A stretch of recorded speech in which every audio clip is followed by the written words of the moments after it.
I, 32F, was standing near the potato salad when it happened. The family reunion was in full swing at my Aunt Carol's backyard. The air smelled like charcoal and cut grass. Kids were screaming and running through sprinklers.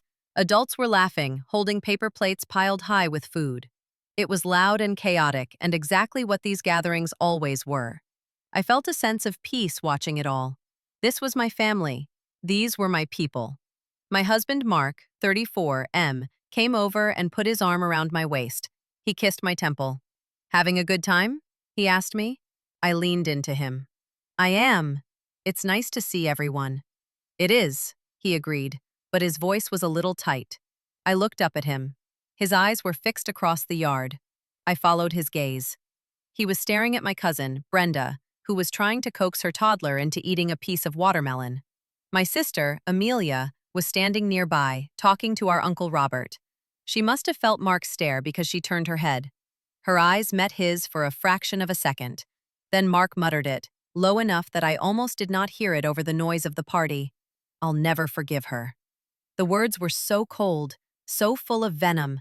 They did not belong here, in this happy, sunny place. I felt a chill despite the summer heat. Who was he talking about? Brenda? Why would he have such a strong feeling about my cousin? They barely knew each other. Then my sister gave him a look. It was not a look of surprise or confusion. It was small, a slight narrowing of her eyes, a tiny dip of her chin. It was a look of shared agreement, a look that said, "I know." Me neither. And that is when I froze. The plate in my hand suddenly felt heavy. The laughter around me seemed to fade into a dull roar. It was not Brenda he was looking at. His gaze was directed past her, toward the general cluster of relatives. But Amelia's look confirmed it was not some random thought. It was a specific conversation, a shared sentiment between my husband and my sister. About someone here. Someone they both hated enough to never forgive. And I had absolutely no idea who it was or why. The moment passed in a second. Amelia turned back to her conversation. Mark squeezed my waist as if nothing had happened. He smiled down at me. "There. Not with my entire family milling around us. A fight or even a tense conversation would draw attention. I was not the type to make a scene, so I just nodded. "Okay," I said. He seemed relieved. "So, a burger?" "No, I'm okay," I told him. My appetite was suddenly gone. He shrugged and walked toward the grill. I watched him go, the back of his familiar polo shirt a mystery to me. Then I looked over at Amelia. She was laughing at something Uncle Robert said, her head thrown back. She looked so carefree, so normal. But I had seen that look. It was a tiny crack in the perfect facade of our family.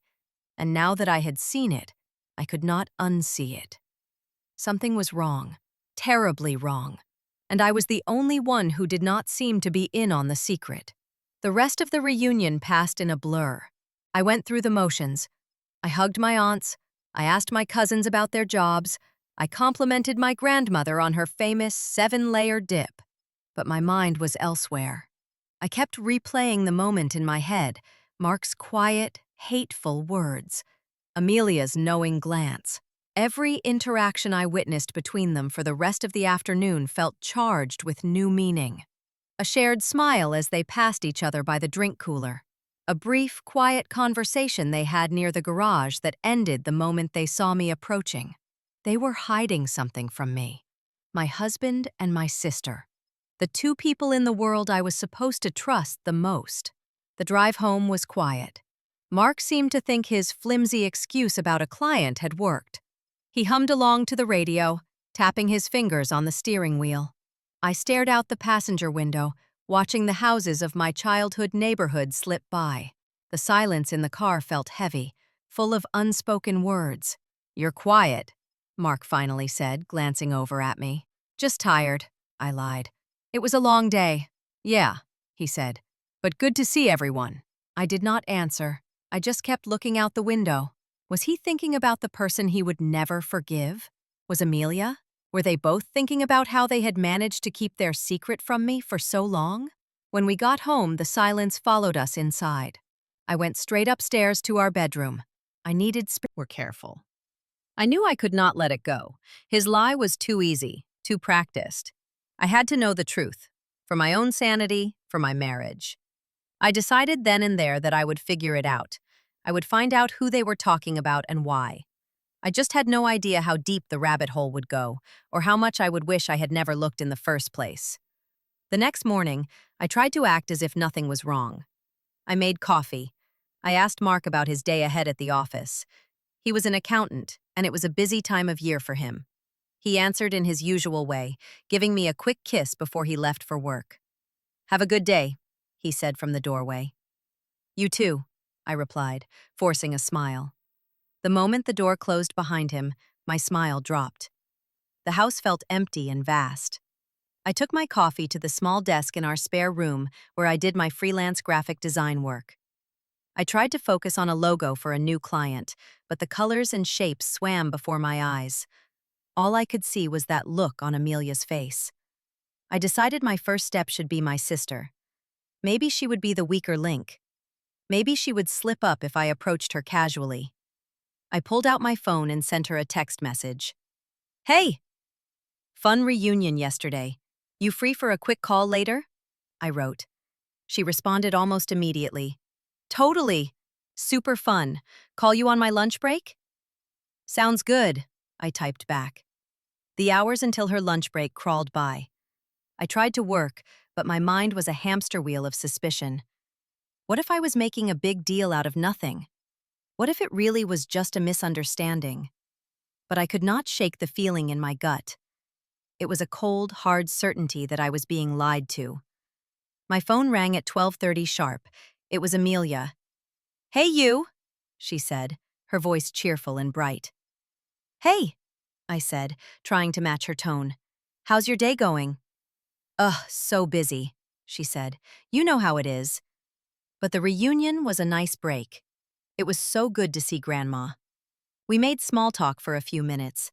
We talked about our grandmother's health, our cousin's new baby, our aunt's questionable choice of floral print pants. I let the conversation flow naturally, waiting for party, she said, and I could hear the defensiveness creeping into her tone. I was probably just looking in his direction. I have no idea what he was talking about. You know how he gets. He's probably still mad about some guy who cut him off in traffic last week. She laughed. A short, forced sound. It was another lie. Different from Mark's, but a lie all the same. She was pretending not to remember something that was crystal clear in my mind. She was dismissing my concern, trying to make me feel like I was being overly dramatic. "I guess," I said, letting the disappointment settle in my stomach. It just seemed intense. "Well, don't worry about it," she said, her cheerful voice returning with a vengeance. "Mark's a good guy. He was probably just venting. Anyway, I have to run. My next meeting is in 5 minutes. Let's get dinner soon." "Yeah, okay," I said quietly. "Talk to you later." "Bye," she chirped, and the line went dead. I lowered the phone from my ear and stared at it. So that was that. They were a united front. They had their story, or rather their non-story, and they were sticking to it. My sister, my own sister, had just gaslighted me. She made me feel like I was imagining things, like I was the crazy one for even asking. The conversation did not ease my fears. It amplified them. Now I knew for sure that it was a secret they were determined to keep, and they were willing to lie directly to my face to protect it. That night, when Mark came home, I watched him more closely than I ever had before. I watched the way he took off his shoes and placed them neatly by the door. I watched the way he loosened his tie as he walked into the kitchen. I watched the way he smiled when he saw me. It was all so normal, so routine. But now it felt like a performance, a carefully constructed play designed to keep me comfortable and unsuspecting. We ate dinner together at the kitchen table. I had made pasta, his favorite. He talked about his day at work, about a spreadsheet that would not balance, about a funny email his boss had sent around. I listened and nodded, asking questions at the right moments, but my mind was buzzing. "Who are you?" I wanted to scream. "Who are you when you're not with me?" Always been open with each other. Or so I had thought. I sat down in his desk chair and opened the laptop. It was password protected, of course. I tried his birthday. No luck. I tried my birthday. Nothing. I tried our anniversary. The screen unlocked. A small, bitter part of me felt a pang of sadness that he would use something so sentimental to protect his secrets. I did not know what I was looking for. Emails? Messages? I started with his email. I scanned through his inbox. It was mostly work stuff, junk mail, and newsletters. Nothing seemed out of the ordinary. Then I went to his sent folder. I scrolled back, day by day, week by week. Still nothing. I felt a wave of guilt. Maybe I was wrong. Maybe I was destroying our trust for no reason. I was about to close the laptop when I decided to check one more thing. The trash folder. I clicked on it. And there it was. It was an email chain between him and Amelia from 3 weeks ago. The subject line was, "The problem." My breath caught in my throat. I clicked on it. The most recent email was from Mark. "We need to be more careful," it read. "Clara almost overheard me on the phone last night. We can't talk about this at the house anymore. From now on, text only, and delete everything." Amelia's reply was just below it. "Agreed. She can't find out. It would destroy her, and she would never understand." My hands were shaking as I read the words. It would destroy her. She would never understand. What would destroy me? What was so terrible that I was incapable of understanding it? I scrolled down further, reading the rest of the chain. It was all vague and coded. They talked about the arrangement and the monthly payment. They mentioned the pressure and how it was getting to be too much. And then I saw the line that made my blood run cold. It was from Amelia to Mark. "Just remember why we're doing this," she had written. "It's for the family. We have to protect Mom and Dad from the truth, and we have to protect Clara from herself." Protect me from myself? What did that even mean? It sounded like something you would say about a child or someone who was mentally unstable. They were not just keeping a secret from me. They were managing me.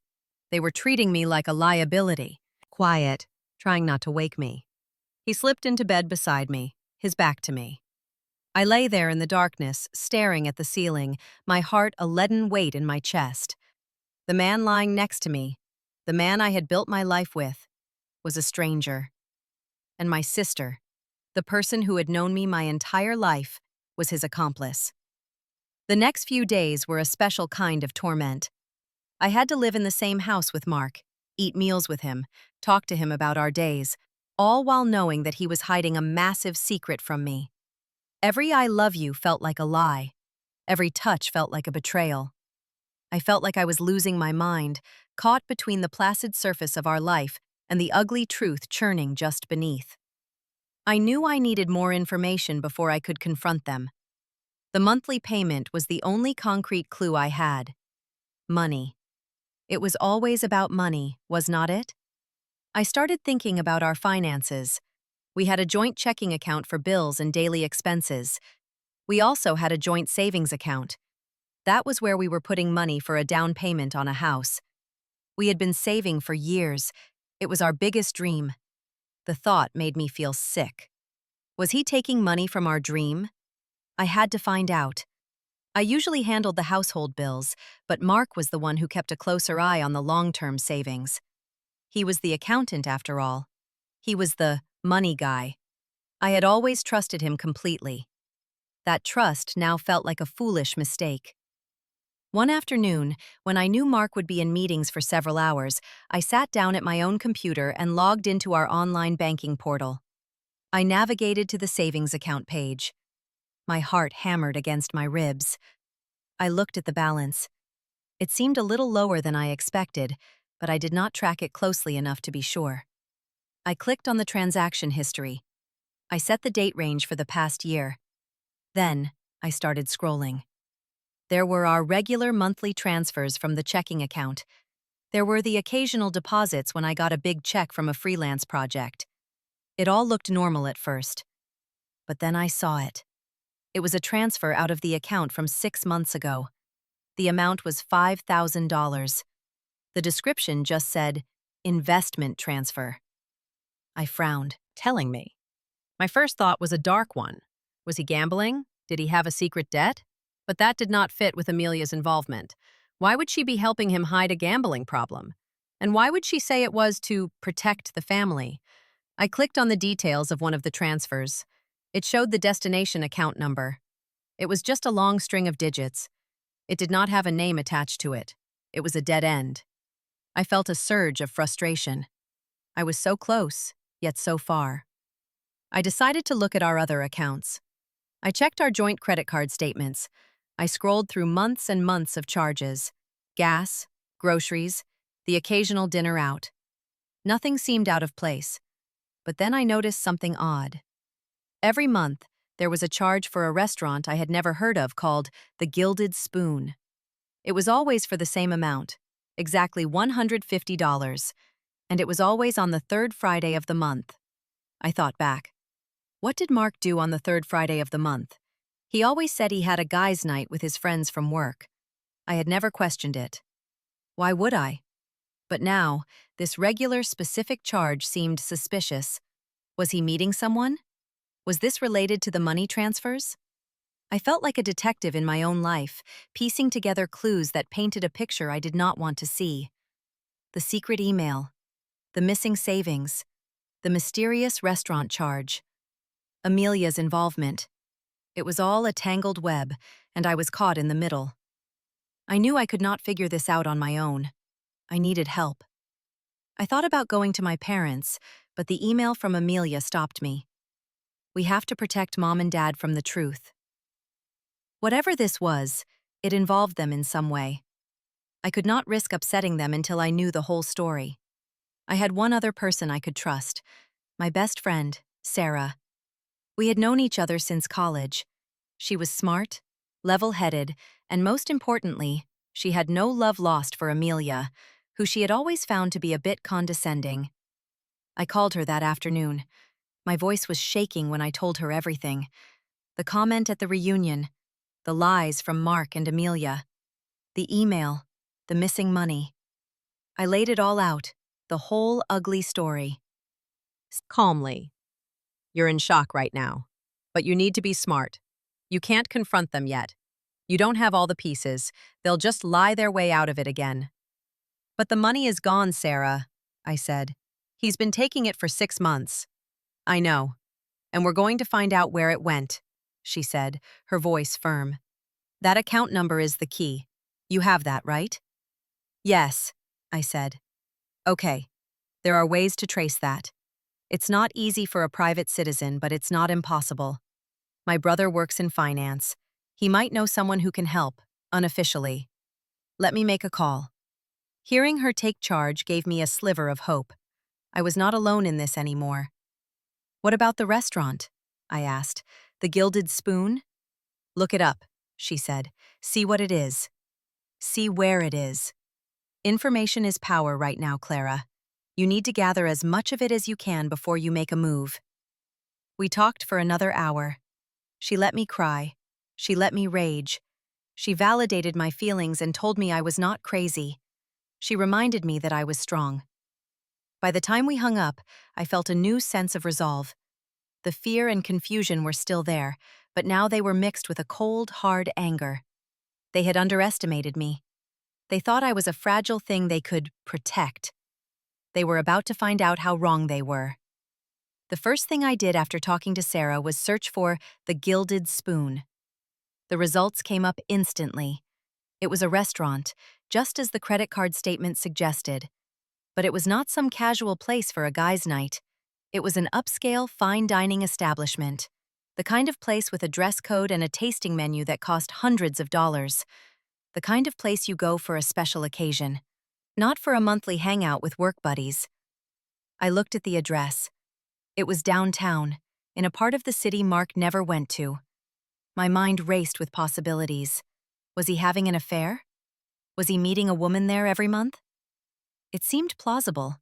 An affair would explain the secrecy, the lies. But it still did not explain Amelia's involvement. Why would my sister help my husband cheat on me? It did not add up. Unless she was the one he was meeting. His work. I pretended that everything was fine. On Friday morning, he confirmed my plan without even knowing it. "Hey, just a reminder. I've got my guys' night tonight," he said over breakfast, "so I'll be home a little late." "Okay," I said, my voice betraying none of the turmoil inside me. "Have fun." "Will do," he said, giving me a quick kiss. It felt like being kissed by a snake. That evening, I told him I was having dinner with Sarah. It was the perfect cover. As soon as he left the house, I got in my own car. My hands were shaking so badly I could barely grip the steering wheel. I drove downtown, my stomach in knots. I parked a block away from the Gilded Spoon and walked toward it. It was even fancier than it looked online. A doorman stood outside. The windows glowed with warm, inviting light. I felt out of place in my jeans and sweater. I found a spot across the street, in the shadows of a closed bookstore, where I could watch the entrance without being seen. And I waited. I waited for what felt like an eternity. I saw couples going in, laughing and holding hands. I saw groups of business people in expensive suits. Every time a man who looked remotely like Mark approached, my heart would leap into my throat. And then, at 7:30, I saw him. He was walking down the sidewalk, dressed in a nice button-down shirt and slacks. He looked confident, relaxed. He was not looking around nervously, like someone who was sneaking around. He walked right up to the entrance. My breath hitched. This was it. I was about to see who he was meeting. I watched as he went inside. I waited, my eyes glued to the door, expecting to see a woman follow him in. But no one did. A few minutes later, my phone buzzed. It was a text from Sarah. "My brother came through," it read. "He had a friend look up that account number. Are you sitting down?" My hands trembled as I typed back. "Yes, tell me." The 3 dots of her typing response seemed to last forever. Then the message came through. "The account is registered to Amelia." I stared at the screen, the words not making any sense. Amelia. The $30,000 from our savings had been transferred to an account belonging to my sister. Why? Came roaring back. An affair. It was the only explanation that made any sense. My husband was having an affair with my sister. The betrayal was so profound, so complete, that I thought I might actually pass out, right there on the sidewalk. I wanted to run in there and scream at them. I wanted to cause a scene so massive that it would shatter their perfect, secret world. But Sarah's words echoed in my head. "You need to be smart. You don't have all the pieces." She was right. An affair explained a lot, but it did not explain everything. It did not explain the email where Amelia said they had to protect Mom and Dad from the truth. Why would their affair need to be hidden from our parents specifically? And why would she say they needed to protect Clara from herself? That phrase still made no sense. I forced myself to stay put. I could not confront them now. Not like this. I was too emotional, too raw. I needed a plan. I needed more than just suspicion. I needed cold, hard proof that I could use to destroy them. I stayed hidden in the shadows for another hour, my mind a whirlwind of pain and anger. I watched other people come and go from the restaurant. Finally, around 9 o'clock, they came out. They were laughing together, standing close on the sidewalk. Mark hailed a cab for her. He opened the door for her and she got in. He leaned in and said something that made her smile. Then he closed the door and the cab pulled away. He stood there for a moment, watching it go, before he turned and started walking in the direction of his own car. He was not having an affair with her, at least not a romantic one. There was no kiss goodbye, no lingering touch. The way he put her in the cab was brotherly, protective. The dynamic was all wrong for a secret tryst. So what was it? If it was not an affair, then what was the secret that required such elaborate deception? The money was the key. $30,000 to Amelia. Why? I went home, my mind clearer than it had been all day. The initial shock and horror were giving way to a cold, calculating rage. I was not a victim in this story. I was the person they had wronged, and I was going to make them pay. When Mark got home later that night, I was in bed, pretending to be asleep again. He was quiet, but I could hear him humming to himself as he got ready for bed. He was appearances. She had always been that way, even when we were kids. She had to have the best clothes, the newest toys. She cared deeply about what other people thought of her. Failure was not an option in her world. I decided to do some digging into her business. It was a long shot, but I had to try. I spent the day online searching for public records. I looked up her business license. I searched for any lawsuits or liens against the boutique. I found nothing. Then I had an idea. I went to the website for the county courthouse and searched the public records for her name, not her business name. And that is when I found it. There was a civil case filed against her 6 months ago. The plaintiff was the commercial landlord of her boutique's building. The case was for non-payment of rent.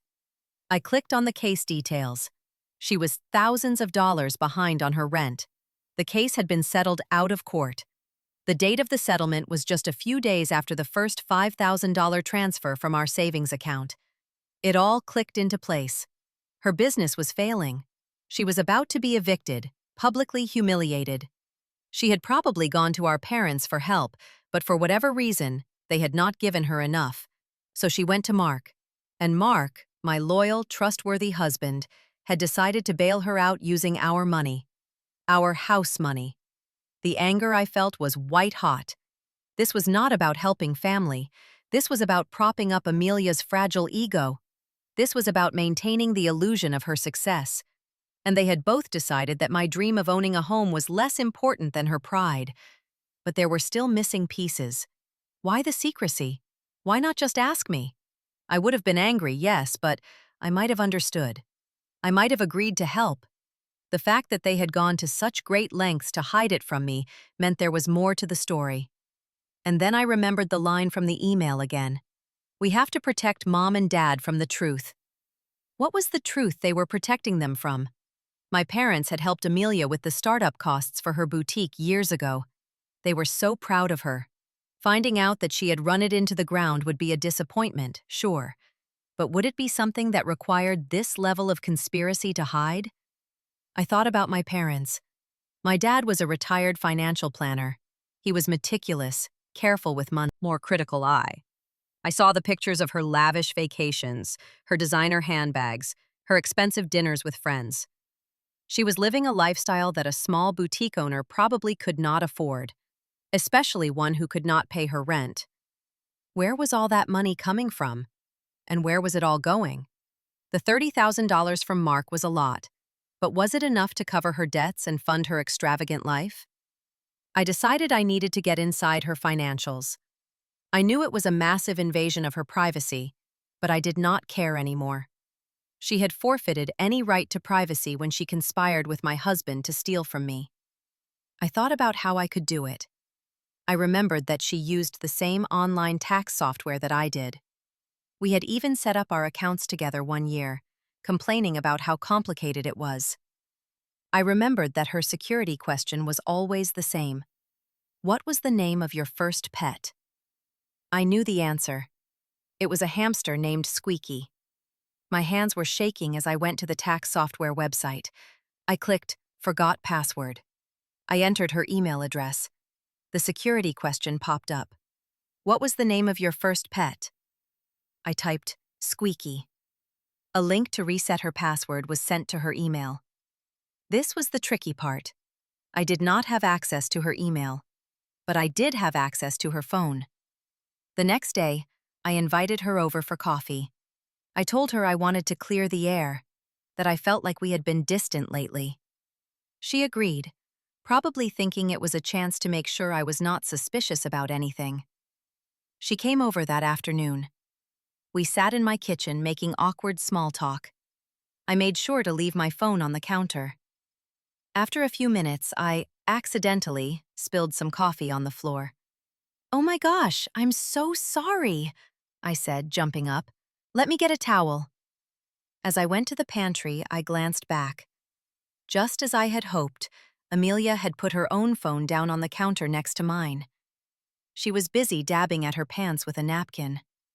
I grabbed the paper towels and started cleaning up the spill. As I was distracted with the mess, I used my other hand to quickly pick up her phone. My back was to her.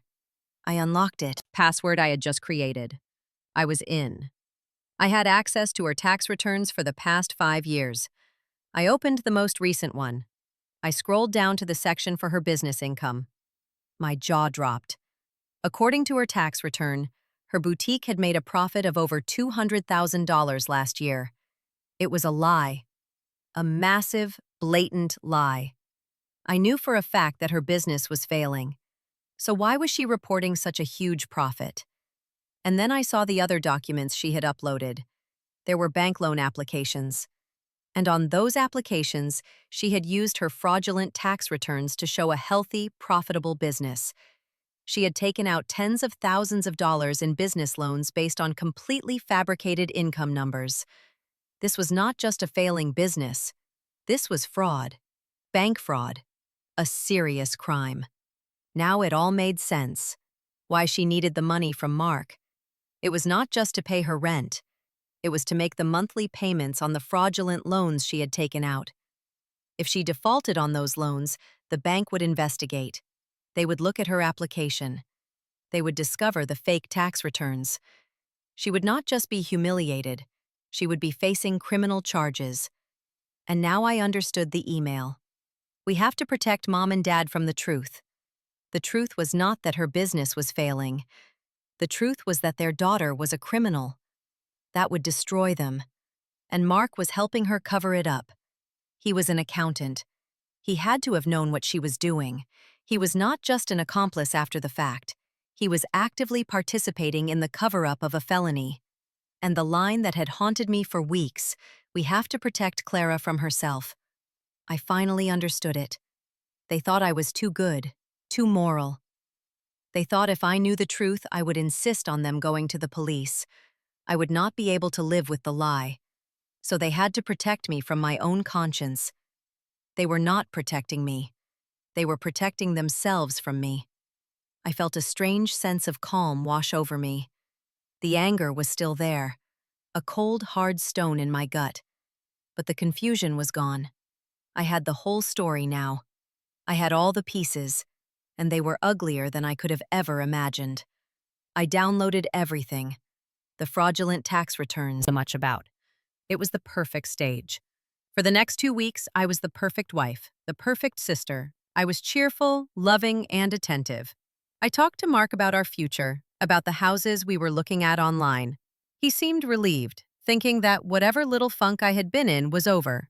I even went shopping with Amelia, helping her pick out a new dress for the party. She was chatty and friendly, completely unaware that I knew her darkest secret. It was the hardest thing I have ever had to do, pretending that everything was normal when I felt like my world was burning down around me. But I knew I had to play the part. I had to lull them into a false sense of security. The day of the party arrived. I felt a strange mixture of terror and exhilaration. This was it. There was no turning back. I got dressed carefully. I chose a simple, elegant red dress. I wanted to look strong, confident. We drove to my parents' house. Mark was in a great mood. He was holding my hand, telling me how beautiful I looked. I just smiled. The party was already in full swing when we arrived. The house was filled with people I had known my entire life. I greeted everyone with hugs and smiles. I saw Amelia across the room, holding court, telling some animated story to a group of our cousins.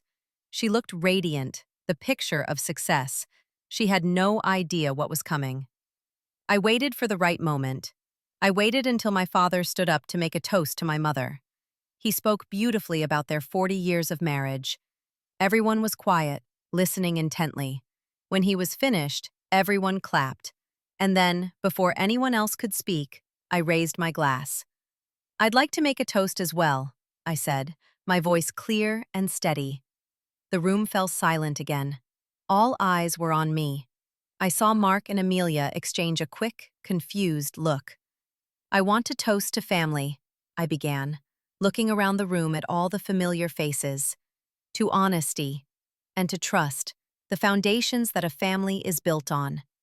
I paused, letting the words hang in the air. Then I turned my gaze directly to Mark and Amelia. "Which is why I find it so sad when those foundations are destroyed by secrets and lies," I said, my voice dropping a little. The mood in the room shifted. People were starting to look on. Was giving it to my dear sister, Amelia. I looked at my sister, whose face had gone ashen. He was giving it to her so she could make the payments on the illegal bank loans she took out using fraudulent tax returns. Loans she needed because her successful boutique is actually a complete failure. The room was utterly silent now. You could have heard a pin drop. Everyone was staring at Amelia, then at Mark, then back at me. "That's a lie!" Amelia shrieked, finding her voice. "She's crazy! She's making it all up." "Am I?" I asked calmly. I reached into my purse and pulled out a stack of papers. "Because I have copies. Copies of the fake tax returns you filed, Amelia. The ones where you claimed your business made $200,000 when you couldn't even pay your rent. And copies of the loan applications where you used those returns to defraud a bank. And of course, copies of the bank statements showing the $30,000 being transferred from my savings account directly into yours." I held up the papers for everyone to see. The look of pure, unadulterated terror on Amelia's face was something I will never forget. Mark looked like he was going to be sick. "Mark," my father said, his voice dangerously quiet. "Is this true?" Mark could not even look at him. He just stared at the floor, his face white. "He's an accountant," I added, twisting the knife. He knew exactly what was going on. He helped her cover it up. They were both so worried about protecting you, Mom and Dad, from the truth. And they were worried about protecting me from my own pesky conscience. They thought I would ruin their little secret if I found out. I let my eyes sweep across the room, meeting the shocked and horrified gazes of my family members.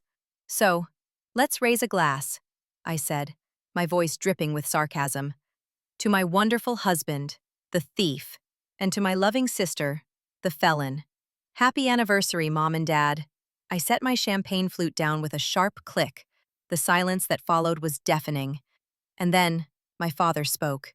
"Amelia, Mark, get out of my house," he said, his voice shaking with a rage I had never heard from him before. Amelia burst into tears, a loud, ugly sob. Mark just stood there, frozen, unable to move or speak.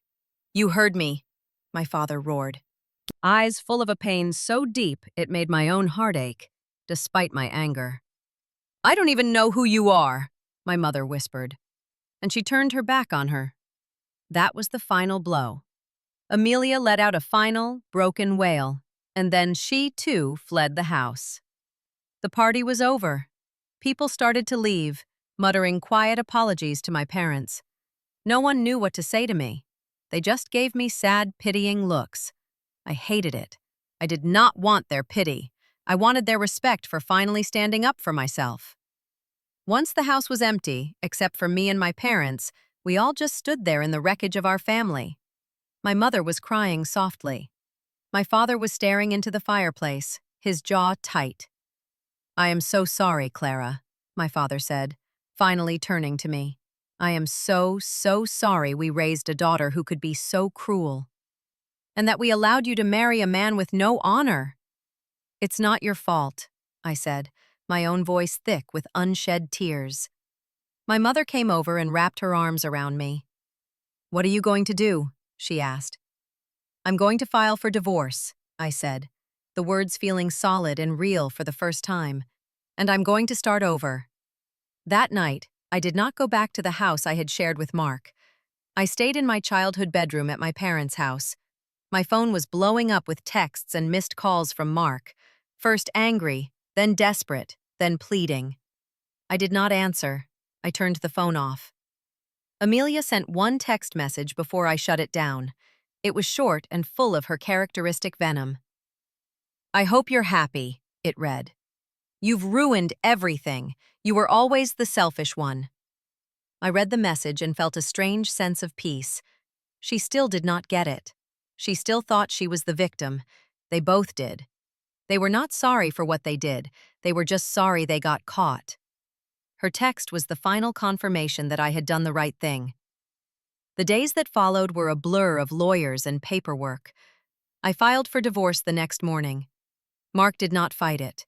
He knew he had no ground to stand on. In the divorce settlement, he was forced to agree to pay back the $30,000 he had taken from our savings. It would take him years, ostracized. He lost his job when his boss, a friend of my father's, found out what he had done. The last I heard, he had moved to another state to try and start over, a shadow of the confident man he used to be. As for me, it was a long and difficult road. The betrayal of my husband and my sister left a deep scar. But in a strange way, it was also liberating. I had spent so much of my life being the good daughter, the easygoing wife. I had let people walk all over me because I did not want to cause trouble. That night at the party, I found a strength I never knew I had.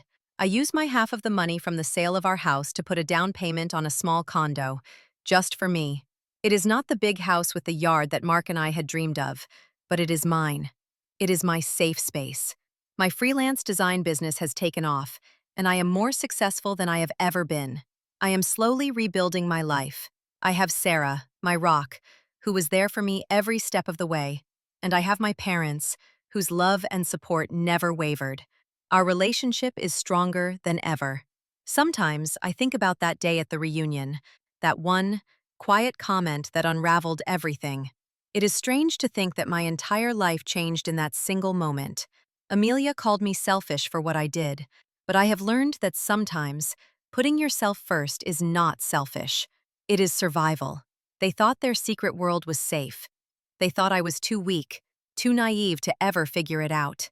They were wrong. They learned the hard way that you should never underestimate the person you have chosen to betray.